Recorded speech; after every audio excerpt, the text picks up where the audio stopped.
او دا بدن دے دا لوی نعمت. الله یو سړی نه سترګې واغستې ړوندې کو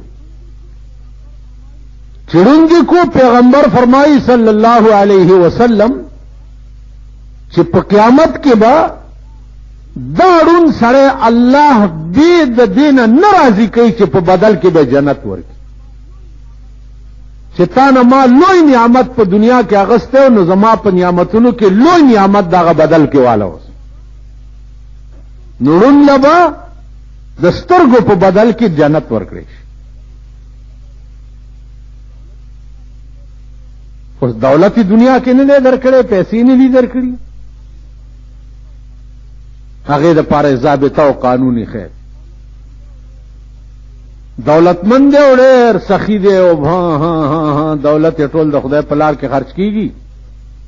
قانوني ورته دای خیر چې په قیامت کې دولتمند او غریبانو بخلې شي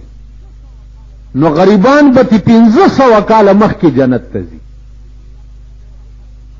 ځکه چې دنیا کې دوی یو رحمت نه محرومو نو 1500 کاله مخکې ته د رحمت ته لاړ شي دا دولتمند ورپسې 1500 کاله وروسته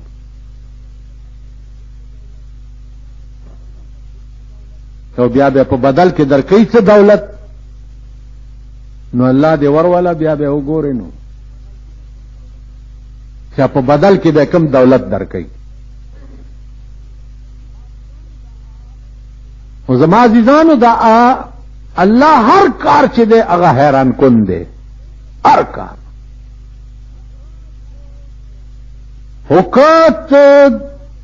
هغه دبی ہوئی نظر سره ورته سوچو کې نو حیران کن کی بیا یو خناک رازی او بیا تا ته یو بل ضابطه یې خدا چې لکه ته څه